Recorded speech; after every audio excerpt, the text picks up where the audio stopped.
여러분 안녕하세요. 창의성 개발과 사회적 경제 창업 전략을 담당한 백병성입니다.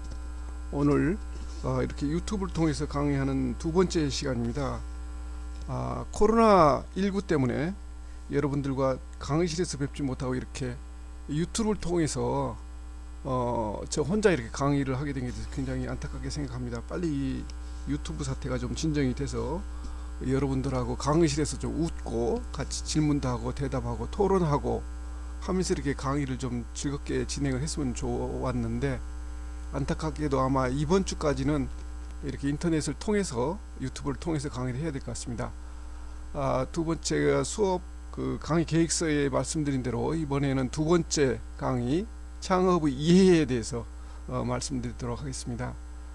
유튜브를 통해서 강의를 하다 보니까 충분하게 이렇게 강의 시간도 많이 하기도 그렇고, 그래서 핵심적인 내용만 요약해서 강의를 하도록 하고, 또 과제를 강의 말미에 부여하고 강의 내용에 강의 과제 내용에 대해서도 강의를 하도록 하겠습니다.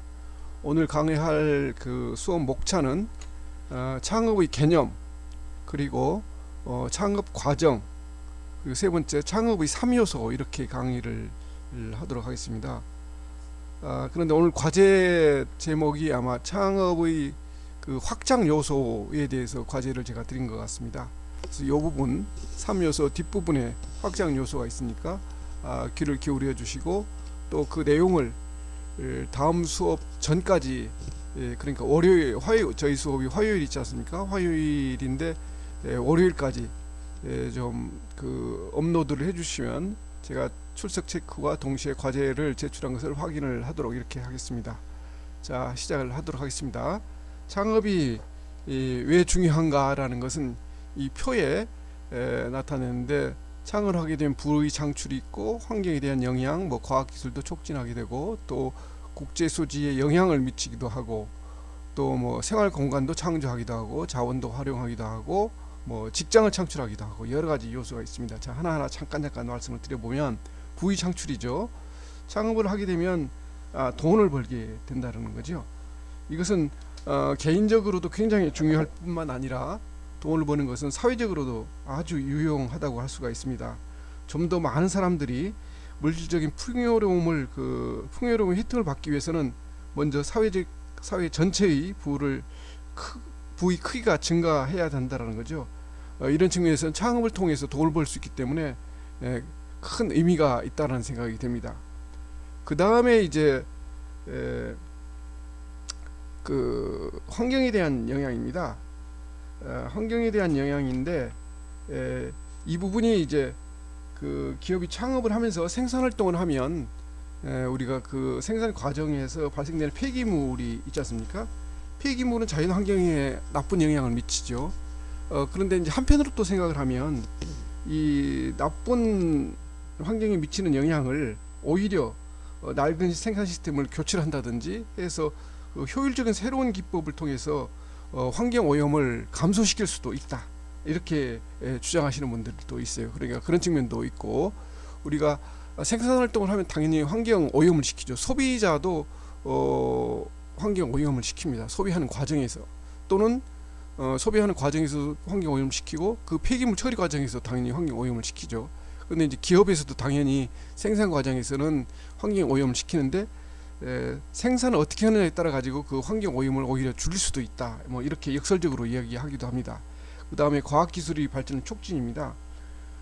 기업의 창업은 기술을 활용하게 되는 것가 많죠. 기업 활동은 새로운 기술의 발달을 요구하게 되고, 또 그렇기 때문에 기업의 창업은 결과적으로 과학과 기술의 발전을 촉진시킨다, 이렇게 얘기를 하고 있습니다. 뿐만 아니라 국제 수지에도 영향을 미친다라고 그래요. 한국과 같이 이제 글로벌화된 시장에 영향을 집중적으로 받는 국가에서는 국가 경제에서 차지하는 이 국제 수지의 비중이 굉장히 큽니다. 그렇기 때문에 이 창업을 통해서 수출도 하고 수입도 하고 하기 때문에 국제 수지에도 당연히 영향을 미친다라고 이렇게 얘기를 하고 있습니다. 생활 공간의 창조가 무슨 말이냐면, 현대 사회에서 이제 직장이라는 것은 당연히 어떤 생계를 유지하는데 필요한 물질을 얻는 활동을 떠나서 삶 자체에 굉장히 중요한 의미를 갖는다라는 거죠. 그래서 회사에서 또는 기업에서 근무하는 동안에 삶의 질은 그 종업원의 질, 삶의 질을 결정하는 중요한 요소가 된다고 이렇게 얘기를 하고 있습니다.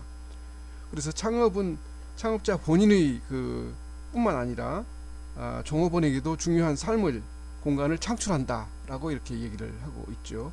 그 다음에 이제 자원의 활용인데요. 창업은 창업된 기업이 이제 자원을 활용해서 가치가 좀 더 큰 새로운 재화를 생산한다는 거죠. 그러니까 원재료를 이용해서 그걸 가공해서 뭐 소비재를 생산한다든지 또 중간재를 생산한다든지 이거 자원을 활용한 거고 이것을 이제 사회적으로 유용하게 쓴다는 거죠. 그 다음에 창업을 하게 되면 이제 일자리가 창출된다고 합니다. 당연한 이야기겠죠. 자기 창업을 하면 자기도 취업을 하는 거고 직원을 채용을 하게 되면 그 직원도 또 일자리가 창출되는 거고 그래서 일자리를 창출하게 되면 각 개인한테는 생활의 수단이 되고 국가적으로도 이제 경제활동 인구를 늘림으로써 실업 문제를 해결하는 데 큰 도움이 된다. 그래서 이렇게 창업이 중요하다라는 것을 강조를 하고 있습니다. 개인적인 뿐만 아니라 사회적, 국가적으로도 또 환경적 측면에서도 또 국제 수지 측면에서도 이 창업은 상당한 의미를 갖는다라는 측면을 강조할 수가 있습니다.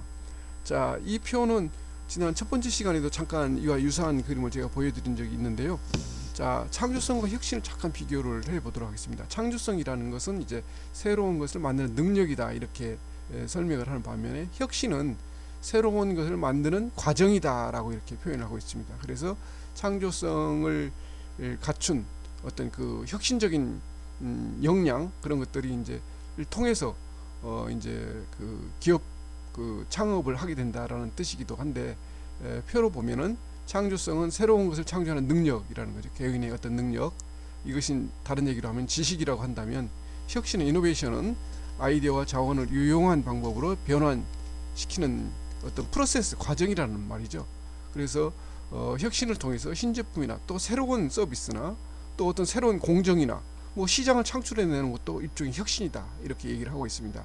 그래서 우리가 이 수업 시간이 이제 그 창의성 개발하고 사회적 경제 창업인데 이 창의성이 이 혁신화를 통해서 창업을 어떻게 하느냐라는 것이 이제 핵심적인 키워드가 되겠습니다.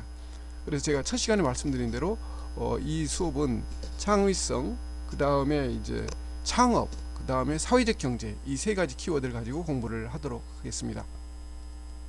자, 창업이 뭐냐? 앞에 이제 기술 창업일 수도 있고 그냥 창업일 수도 있는데 주로 이제 기술 창업인 경우, 기술 창업이라는 것은 어떤 특별한 아이디어를 가지고 창업을 하는 경우입니다.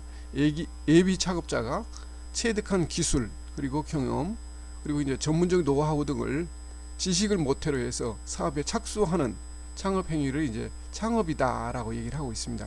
그런데 이제 창업의 CEO, 창업의 그 창업의 그 대표자는 기업의 기술 개발뿐만 아니라 기술 아이디어가 굉장히 중요하죠. 그렇지만 이 기술만 가지고는 시장에서 성공하기가 그렇게 쉽진 않습니다. 이 기술 개발뿐만 아니라 그 다음에 마케팅, 물건을 팔아야 되죠. 만들어 놓은 제품을 팔지 않는다면 그것이 세계 최초의 기술 획득 또는 특허를 획득했다고 한들 소비자들이 선택해주지 않으면 그 제품은 전혀 의미가 없습니다. 마케팅이 중요하다. 그리고 창업을 하기 위해서는 자금이 필요하고 생산에 대한 어떤 그 기술이라든지 이런 것들이 필요하다는 거죠. 그래서 기업 경영에 대한 전반적인 책임을 갖고 있어야 된다 이렇게 얘기를 하고 있습니다. 그래서 창업자를 잠깐 우리가 이제 창업 그 정신에 대해서 다음 시간쯤 배울 텐데 창업자 분석을 해보면 기업가 정신이 우선 필요하다. 즉 진취성이라든지 위험 감수성, 혁신성, 자율성, 창의적 리더십, 사회적 책임, 도전 정신 이런 것들이 필요하다. 요건 나중에 제가 좀 하나하나 좀 더 구체적으로 설명을 드리도록 하겠습니다. 그리고 경험과 지식이 있어야 된다는 말씀입니다. 여러분들이 이제 경험이 없다라는 아주 큰 리스크일지 단점일지가 있는데 경험과 지식이 창업하는 데 있어서는 굉장히 중요하다. 그래서 이제 망설여지기도 하는 거죠. 여러분들이 경험이 없기 때문에 지식이야 책을 통해서 또는 이제 지금 이렇게 수업을 통해서 배우는 것이 지식이라고 한다면 경험은 좀 일천한 것이 사실이다. 그래서 창업 분야에 대한 지식, 경험, 그다음에 외부 네트워크, 여러분들은 아마 네트워크도 상당히 부족하다는 생각이 듭니다. 그리고 창업 교육, 뭐 준비 상태, 뭐 창업 교육은 이런 교육을 통해서 이제 교육을 받으면 되는데 그 밖에 이제 경험이나 네트워크는 좀 상대적으로 부족한 것이 사실이다. 부정할 수 없는 거죠. 그 다음에 경영 능력, 역시 이제 경영 능력도 여러분들은 경험이 없습니다. 창업팀을 구성하고 조직 관리 능력이라든지 자원 조달 능력이라든지 뭐 마케팅 전략 수립 능력이라든지 이런 것들이 필요하다는 생각이 있죠. 근데 여러분들이 이제 학교를 졸업을 하고 물론 몇 사람은 창업하시는 분도 있겠지만 대부분은 아마 취업을 희망을 할 겁니다. 그래서 이 수업은 단순히 창업하는 내용에 대한 수업뿐만 아니라 여러분들이 취업을 한다고 했을 때 뭐 필기시험을 볼 수도 있고 면접시험을 볼 수도 있는데 특히 그 면접시험에서 여러분들이 어떻게 대응을 해야 될지 그런 내용을 제가 수업 시간에 많이 녹여서 여러분들한테 전달을 하고자 합니다. 그렇기 때문에 이 수업은 단순히 창업에 관한 수업이다라고 생각하지 마시고 여러분들이 졸업을 하고 취업을 하든 창업을 하든 거기에 대한 준비를 하기 위한 지식 또는 아이디어 뭐 이런 것들을 제 경험에서 나온 이야기들을 여러분들한테 이렇게 전달하고 교육하고자 합니다. 그 다음에 이제 성격 유형별 창업이 있는데 이게 이제 나는 이제 소극적이고 내향적이고 소심하고 이래서 뭐 창업을 하겠나라고 생각하시는 분들이 있어요. 그렇지만 이제 이 표를 한번 보십시오. 보면 이제 이 성격 유형에 따라 가지고 자기 업종에 맞는 것을 이렇게 예시를 들고 있습니다. 예를 들면 이제 사교성 있고 외향성 있고 적극적이고 활동력이 강한 성격을 가진 분들은 그 분야를 유통 판매업, 세일즈업처럼 이제 사람 간의 접촉이 많은 업종을 선택하는 게 좋다라고 이렇게 제시를 하고 있어요. 그래서 사업 아이템 사례로는 외판업, 창업 이벤트, 뭐 광고 이런 것들이 적합하다 이렇게 교과서에 제시를 하고 있습니다. 자, 이번에 반대로 내향적이고 소극적인 성격 이런 사람들은 사업을 할 수 없을 것 같죠? 그렇지는 않습니다. 자, 큰 영업 활동이 없어도 일상적으로 고객이 찾아오는 생활용품 또 신변 잡화 관련 업종과 예술 취미 분야가 적합하다라고 이렇게 예를 들고 있습니다. 사례를 보면 이제 아동복이라든지 또 완구, 펜시 전문점, 또 여성 의류 판매점, 또 정보 제공업이라든지 숙박업, 신변 잡화, 생활용품점, 뭐 우리가 길거리 가다 보면 뭐 이런 거 많죠. 뭐 편의점이라든지 또 그 다이소처럼 있는데 생활용품점 파는데 이런 업종에 이제 이런 아이템을 창업을 하면 적합하다라고 이렇게 제시를 하고 있습니다. 또 상대적으로 모험심이라든지 탐구력이라든지 아이디어가 이렇게 풍부한 사람들이 있습니다. 이런 사람들은 이제 분야를 따진다면 뭐 발명사학과, 벤처사학과 등 모험심이 높은 미래지향적인 분야에 대해서 이제 할 수 있는데 사업 아이템으로는 뭐 정보통신업, 또 소프트웨어 개발, 또 공급 등 뭐 4차 산업 등 요새 이제 4차 산업 뭐 혁명이니 뭐 이런 것들이 많이 나오는데 이쪽 분야에 종사하는 게 좋겠다라고 이렇게 권하고 있습니다. 그 다음에 침착하고 이제 강한 연구심 있는 학생이 있습니다. 이런 학생들은 이제 아동, 어린이, 이들을 대상으로 한 교육 사업, 또 컨설팅업, 제가 이제 컨설팅업을 하고 있는데요. 이런 컨설팅업, 이런 업에 종사하는 게 좋겠다. 그래서 이제 사례로는 학원업, 컴퓨터 이제 시스템 자문, 뭐 창업, 경영 컨설팅, 뭐 이런 부분에 이제 하는 게 좋겠다라고 이렇게 권하고 있습니다. 그리고 이제 우직하고 인내력 있고 강한 지구력이 있는 친구들이 있습니다. 이런 분들이 하실 분야는 이제 외식업이라든지 사회 가사, 개인 서비스업, 뭐 개인 서비스 굉장히 많죠. 뭐 미용실이라 이거 다 개인 서비스죠, 그죠? 또 무슨 뭐 청소하는 것도 개인 서비스업이고 개인 서비스 엄청 많습니다. 여기는 이제 저가형 전문 음식점, 또 단체 급식업, 뭐 자료 전산 처리업 이런 것들이 이제 적합한 그 아이템으로 권하고 있습니다. 그 다음에 융통성이 전혀 없고 또 원리 원칙주의자들이 있습니다. 뭐 나이에 불문하고 그런 사람 유형이 있어요. 이런 사람들은 이제 개인을 위한 사채금융, 사채금융이라는 게 뭐 불법 금융이 아니라 우리가 법에서 허용된 사채금융이 있습니다. 사채금융업, 또 전기, 전자 등의 그 수리업, 뭐 또 공급자 중심형 사업을 하는 게 좋다. 예를 들면 소규모 할부금융, 이 할부금융이라는 게 이제 이건 합법이거든요. 할부금융, 또 가전제품 수리업, 통신 판매업, 무역업 이런 것들을 담당하는 게 이제 권장을 하고 있습니다. 그 다음에 저돌적인 성격 또 있죠. 여러분 중에는 아마 있을 거라고 생각이 들어요. 자신이 이제 나는 이런 성격 유행이 든다고 생각하는 사람이 있을 텐데 이런 분들은 이제 건강 레포츠업, 또 건설업, 또 주점업, 또 종업원 컨트롤에 노하우가 필요한 업종, 이런 업종에 이제 하는 게 좋다. 그래서 이삿짐 센터, 뭐 전문 건설업, 레포츠 센터 뭐 있죠. 이런 것들이 이제 그 분야에 창업하는 게 좋겠다라고 이렇게 권하고 있습니다. 그래서 성격 유형에 따라서 자기 아이템이 어느 정도 있다라는 것을 분류해서 제시를 하고 있습니다. 자, 그 다음에 이제 현재 그 우리나라 사업 실태를 잠깐 보면 중소기업 특별위원회에서 이제 발표를 했는데 66.7%, 약 67%의 그 자영업자가 최근 3년 동안 매출액이 감소를 하고 있다.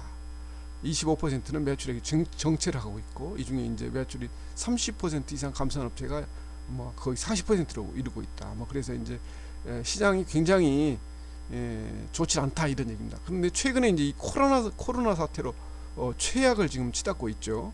코로나 사태로 최악입니다. 뭐 정부에서 그래서 뭐 영세 사업자들을 위해서 뭐 대출도 해준다, 뭐 보조금도 준다 하고 있는데 지금 최악의 상태입니다. 근데 이거는 이제 비상 상황이니까 이렇고, 근데 매일경제신문에서 사업에 실패한 그 경영자의 자질에 대해서 한번 설문조사를 했어요. 당신이 왜 사업이 실패했다고 생각하냐? 라고 질문했더니 자기가 비합리적이고 고객에 대한 배려가 부족했다가 40%입니다. 고객을 잊으면서 자기가 좋은 아이디어, 서비스, 뭐 좋은 상품을 가지고 뭐 사업을 한다? 절대로 성공하기가 쉽지 않습니다. 아무리 좋은 아이템이나 서비스를 주더라도 고객에 대한 배려가 없으면 뭐 실패하는 것은 뻔하다. 그 다음에 마찬가지 아닙니까? 고객 무시해서 25%. 그러니까 고객에 대한 변수가 40%, 25%, 65%를 차지하고 있는 거죠. 그 다음에 16%는 자기가 게을러서 그랬다. 10% 정도는 인내심이 부족했다. 6.6%는 내가 너무 자존심이 세서 그랬다 라고 이렇게 분석을 하고 있습니다. 여러분들이 혹시 참고한다면 고객에 대한 배려를 하지 않고는 성공하기 어렵다라는 것을 우리가 이 표를 통해서 알 수가 있습니다. 그 다음에 이제 중소기업 중앙회에서 하나 또 발표한 그 컨설팅 전문가 한 200명 대상으로 조사한 실적을 발표했는데, 사업 실패의 가장 큰 요인이 뭐냐? 준비 기간 부족이다. 30% 정도가. 그 다음에 경영에 대해서 의식이 없었다. 25%가. 또 사업 아이템 선정을 잘못했다. 13%. 또 입지 선정 12%. 그래서 이런 문제들을 우리가 이번 수업 시간에 다 공부를 할 겁니다. 경영에 대해서 지금 공부하는 것이 경영 문제고, 또 아이템 선정도 공부를 할 테고, 입지 선정도 공부를 할 테고, 뭐 준비도 당연히 공부를 할 테고, 이런 분야가 이제 뒤를 이었는데, 그러면 성공한 요인을 또 물어봤습니다. 성공은 어떻게 성공한 것 같으냐 그랬더니 성실과 부지런함 40%, 또 친절과 미소 20%가 넘게 이런 분야는 이제 그 지적을 하고 있습니다. 그래서 사업 실패는 개인적인 문제가 가장 크고 성공을 위해서 철저한 성공 마인드가 필요하다라고 이제 결론을 내고 있습니다. 그래서 이런 부분은 우리가 참고로 해서 대응할 필요가 있겠다라는 생각이 듭니다. 자, 그러면 이제 창업 과정을 단계별로 7개, 8개로 이제 제가 설명을 한번 해보도록 하겠습니다. 창업 과정은 첫 번째 이제 창업 목표를 설정해야 되겠죠, 그죠? 그 다음에 이제 창업 아이디어, 이거 아이템이죠, 아이템. 내가 어떤 아이템을 할 건지, 아이템을 탐색하고 선정하고, 그 다음에 아까 이제 상권 분석하고 입지 선정, 어느 위치에, 어느 지역에 2층에 할지, 지하에 할지, 1층에 할지, 뭐 이런 것들, 학교 근처에 할지, 아니면 어디 뭐 대로변에 할지, 역세권에 할지, 뭐 주택가에 할지, 이런 것들. 그 다음에 사업성 분석, 이 사업성 분석이 막연하지만 제가 알기 쉽게 설명을 드리도록 하겠습니다. 사업성 분석 당연히 필요하고 꼭 해야 되는 것이 이 사업성 분석입니다. 사업 계획서 작성을 해야죠. 사업 계획서, 그 다음에 사업 계획서 작성도 제가 설명을 드리고, 또 여러분들이 실습도 한번 해보도록 할 기회를 부여를 하도록 하겠습니다. 그리고 나서 이제 자본 조달을 해야 되고, 그 다음에 회사 설립하고 오프닝하고 개업 준비, 이 순서로 이제 창업을 하게 되는 거죠. 자, 다시 한번 하나하나 좀 더 구체적으로 설명을 드리도록 하겠습니다. 목표 설정 있죠. 자, 창업을 내가 해야 되겠다 하면 첫 번째로 해야 될 경영 이념을 설정해야 돼. 경영 이념. 그럼 경영 이념이 뭐냐? 그냥 추상적이고, 무슨 얘기지? 경영 이념이 뭔가? 뭐 어떻게 해야 되나? 나 이 사회를 위해서 어떤 일을 해야 되나? 뭐 이런 거, 내가 돈을 많이 벌어야 되겠다, 이런 건가?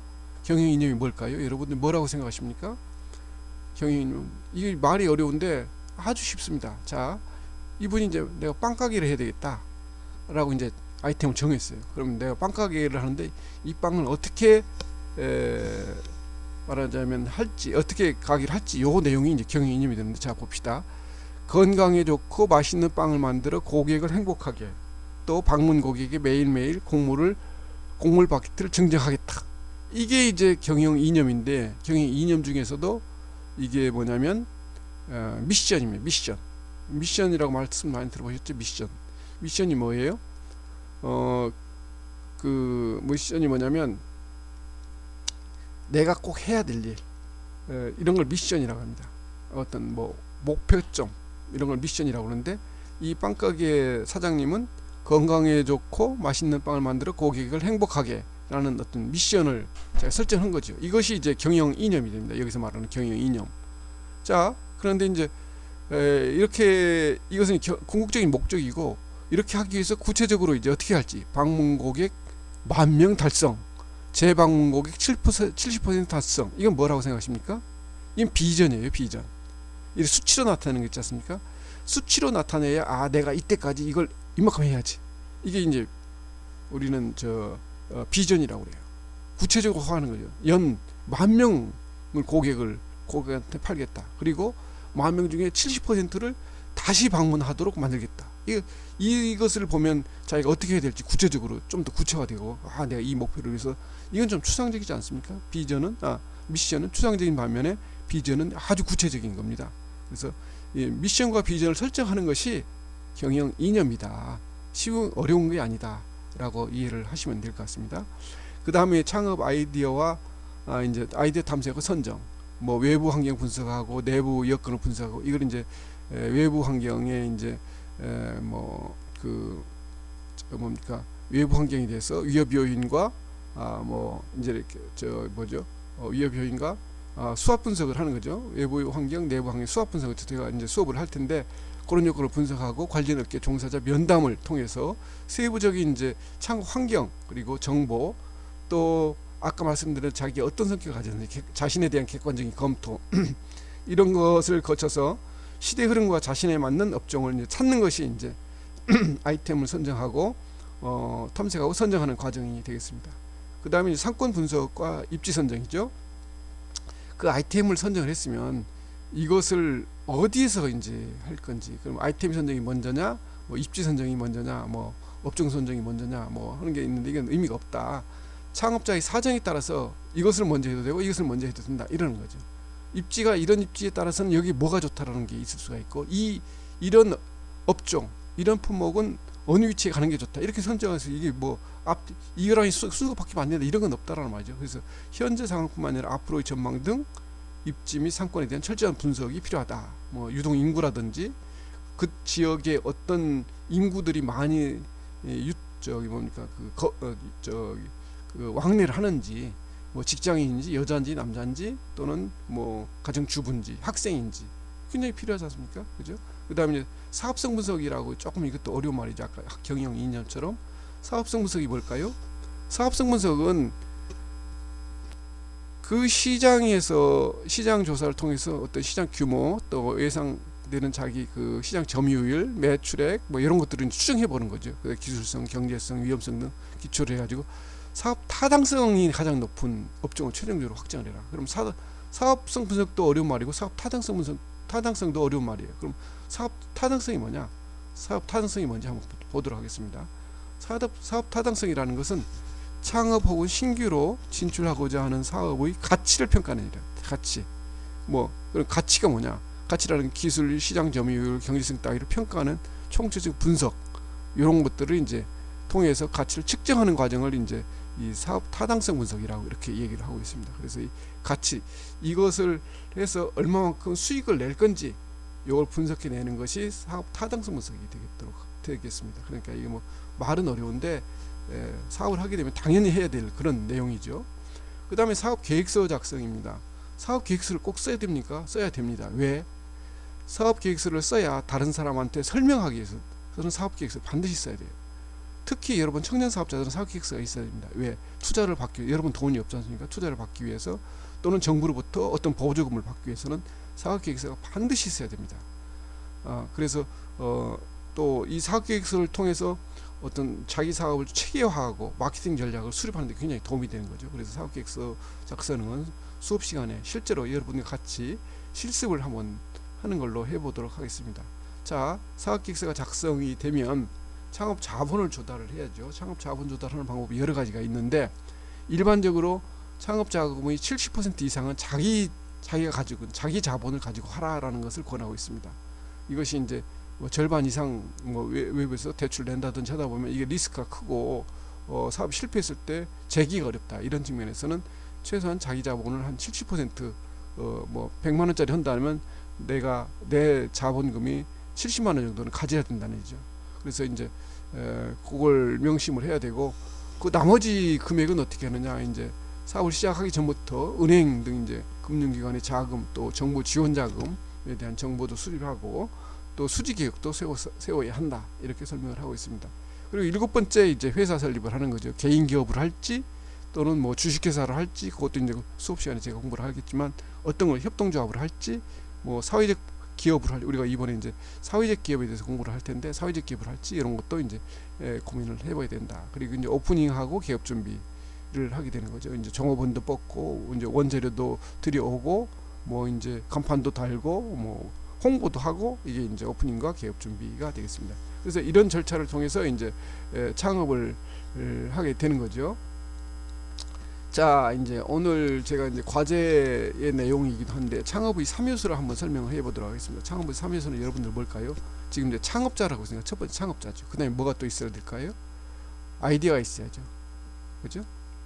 아이디어가 아이템이 있어야죠. 그 다음에 자본. 이 세 가지가 창업의 3요소입니다. 자, 창업자는 창업의 주체로서 기획자이고 주도자다.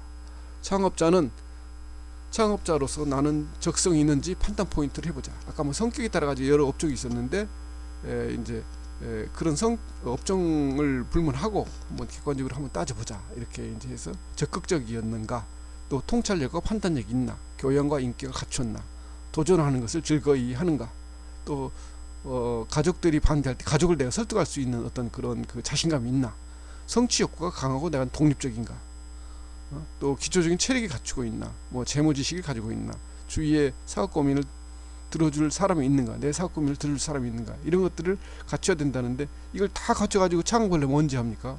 한 뭐 70살 80살쯤 돼도 하기 어려울 수도 있죠.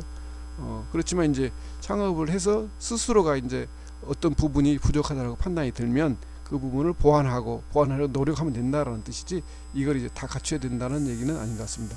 그 다음에 창업자의 판단 기준, CEO의 경력, 과거에 어떤 걸 했는지, 또 학력은 뭐 그렇게 중요하지는 않다는 생각이 듭니다. 그 다음에 창업 관련 교육은 반드시 받는 게 실패율을 떨어뜨린다는 게 중요하죠. 그 다음에 기술 업종에 대한 그 전문 지식, 뭐 자격증, 뭐 자기가 하는 업종이 어떤 건지, 미용인지 뭐 조리일지 뭐 유통일지 뭐 여러 가지 업종에 대한 전문 지식이라든지 자격증이 있는지, 이런 것들이 이제 이런 요소들을 갖추고 있는 것이 창업자니까, 이 창업자는 창업의 3요소 중에 첫 번째로 이렇게 들고 있습니다. 두 번째가 이제 돈이죠. 돈. 창업을 하기 위해서는 다만 얼마라도 돈이 있어야 되는 거죠. 전혀 돈이 없이 창업을 하겠다, 이건 어불성설이죠. 그래서 기업을 설립하기 위해서 필요한 시설도 갖춰야 되고, 즉 여러분들이 뭐 가게를 내야 된다든지, 뭐 사무실을 임차를 한다든지, 그 다음에 뭐 직원 채용도 해야 되고, 거기에 대한 기술이나 노하우나 뭐 원재료가 있는지, 이런 것들을 이제 지불하는 원천적 자원이 이제 돈인 거죠. 그래서 이제 보통 준비 단계 자금, 시드머니라고 그러죠. 시드머니, 종잣돈. 이건 이제 본인이나 동업자, 친척, 친구한테 이제 보통은 이제 거기서부터 이제 도출이 되는 거죠. 그 다음에 창업 단계 자금, 스타트머니라고 그래가지고 자기 자본, 자기가 가지고 있는, 아까 70% 정도 자기 자본으로 하라고 그랬죠.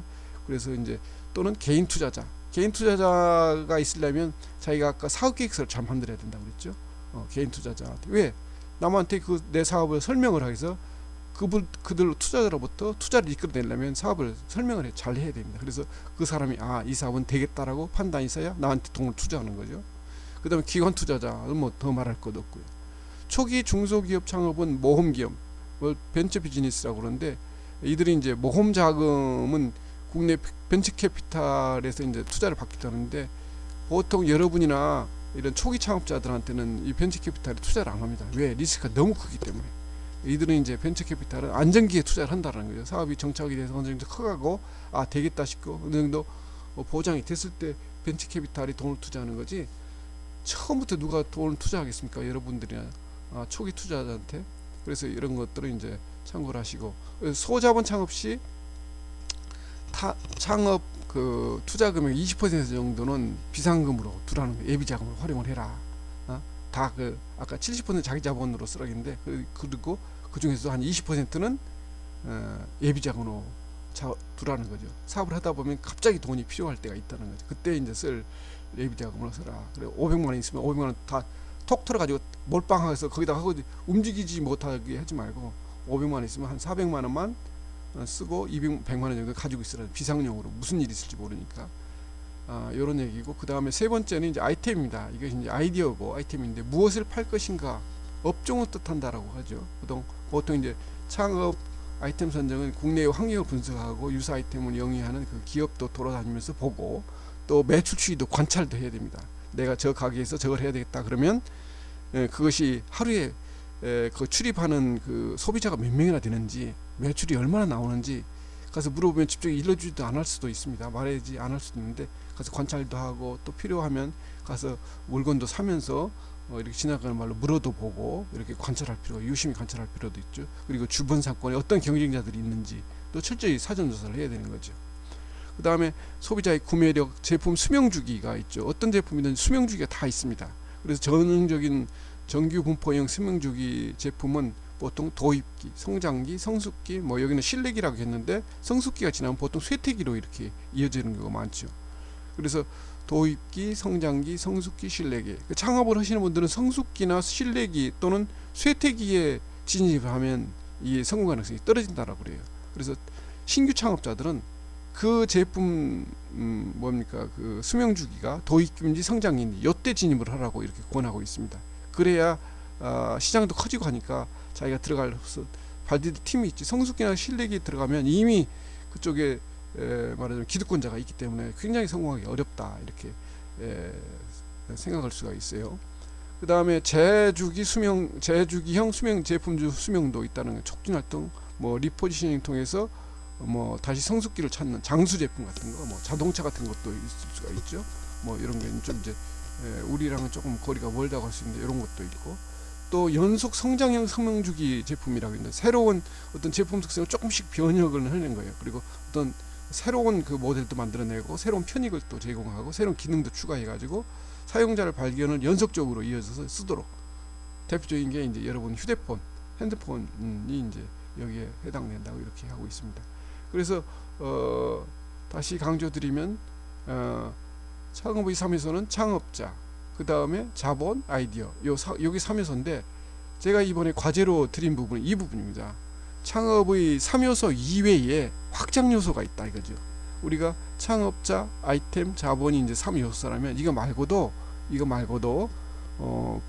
국내의 환경 변화가 뭐가 있을까요? 트렌드, 뭐 환경, 전쟁, 지금은 이제 전염병 때문에 이것도 트렌드라고 할 수 있을지 모르겠지만 전염병 때문에 아주 큰 충격을 우리가 받고 있죠. 전쟁, 또 경제, 법률, 정치, 문화 이런 것들이 그 국내의 환경 변화, 요것들이 이제 하나의 3요소 이외의 확장 요소로 들고 있다. 그래서 확장 요소로는 하나, 둘, 셋, 요 세 가지 3요소 이외의 사회 환경 변화, 요게 이제 확장 요소로 들 수 있고, 또 입지 상권도 이제 아까 3요소에 들지 않은 입지 상권도 3요소에 확장 요소에 들 수 있다. 그래서 창업의 확장 요소란 이제 창업자는 또 뭐 당연히 들고, 그 다음에 사회 환경 변화도 들고, 그 다음에 아이템도 뭐 당연히 들죠, 그죠? 그리고 이제 입지 상권도 영업 지역도 이제 확장 요소로 들 수가 있고, 또 자본도 뭐 이건 당연히 드는 거고, 뭐 이거 말고도 확장 요소가 여러 가지가 있을 수 있습니다.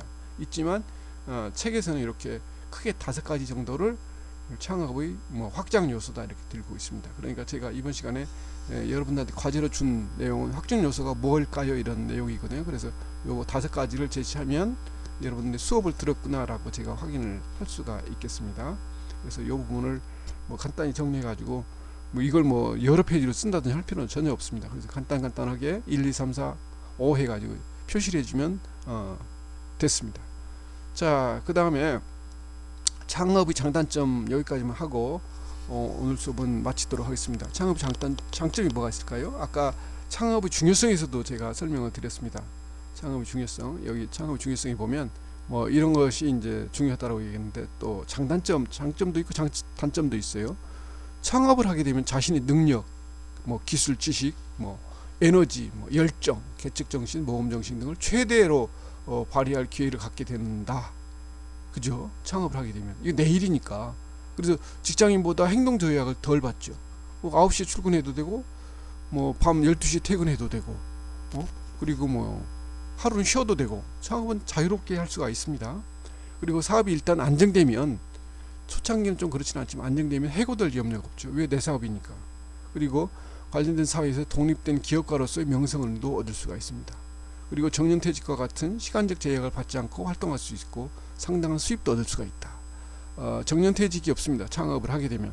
굉장히 큰 장점이죠. 요즘과 같이 이제 40대, 50대, 뭐 늦어도 60이면 다 정년이 돼야 되는데, 창업을 하게 되면 뭐 70, 80까지도 할 수 있으니까 이게 얼마나 큰 장점입니까?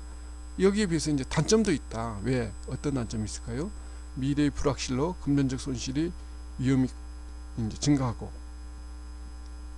또 소득이 불규칙하죠. 월급을 받는 게 아니고 소득이 많았다, 뭐 없는 날도 있고 마이너스 나는 달도 있고, 어떤 때는 뭐 몇백만 원, 과도하게는 몇천만 원 수익이 있을 수도 있고, 또 업무 시간이 비교적 길고 신경 써야 할 일이 많죠. 당연합니다. 이게 창업을 하면서 내가 쉽게 하겠다? 절대로 그렇진 않습니다. 힘들고 어렵게 해도 될까 말까예요. 그래서 창업을 하면 굉장히 업무 시간도 당연히 길고 신경 써야 할 일이 굉장히 많죠. 하나부터 100 끝까지 다 신경 써야 됩니다. 창업자는 모든 운영과 결정에 전적으로 책임을 져야 되죠. 그리고 비율을 맞춰야 할 대상도 엄청 많습니다. 소비자는 뭐 당연하고, 내부 소비자, 즉 종업원도 비율을 맞춰야 되고, 그 다음에 간섭과 규제를 하는 기관도 많아요. 뭐 구청에서도 간섭하고, 세무서에서도 간섭하고, 뭐 이웃집에서도 간섭하고, 뭐 간섭하는 데 굉장히 많습니다. 그래서 이런 것들이 이제 장단점이다라고 설명을 드릴 수가 있고, 오늘 그 유튜브를 통해서 여러분들과 같이 뭐 한 40분 정도 된 것 같습니다. 여기까지 수업을 하고, 인터넷을 통해서 수업하는 게 조금 아쉬움이 있지만, 이 코로나19 때문에 불가피하게 이렇게 되면 양해를 해주시고, 오늘 제 수업 내용은 여기까지 하는데, 창업의 개념, 또 창업 과정, 또 창업의 3요소 플러스 확장 요소, 뭐 장단점, 뭐 이런 것을 제가 설명을 드렸습니다. 그래서 제발 이번 시간을 마지막으로 해서 다음 시간부터는 강의실에서 여러분들과 뵙고 이렇게 웃으면서 토론하고 질문하고 답하고, 또 이런저런 얘기도 하고 이렇게 즐겁게 수업이 진행됐으면 하는 바람에서 말씀드렸습니다. 또 하나 참고로 말씀드릴 것은, 제 수업이 10시부터 12시 타임이 하나 있고, 그 다음에 1시부터 3시 타임이 하나 있고, 또 3시부터 5시 타임이 하나 있는데, 지금 보니까 수강생이 첫 교시에는 좀 학생이 좀 몰려 있어요. 그래서 상당히 강의실도 좀 좁고 그럴 것 같은데, 시간이 되시면 혹시 세 번째 타임, 즉 3시부터 5시까지 하는 타임에는 좀 여유가 있습니다, 자리에. 그러니까 수강 신청 변경을 통해서 3시 타임에 좀 몇 분만 이렇게 이동을 해주시면, 수업하는데 그래도 적정하게 인원이 배치가 되면 좀 더 좋겠다는 생각이 들어서, 혹시 수강 신청 변경할 의사가 있는 학생은 오후 시간으로 좀 옮겨주면 감사하겠습니다. 오늘 여기까지 수업을 마치도록 하겠습니다. 감사합니다.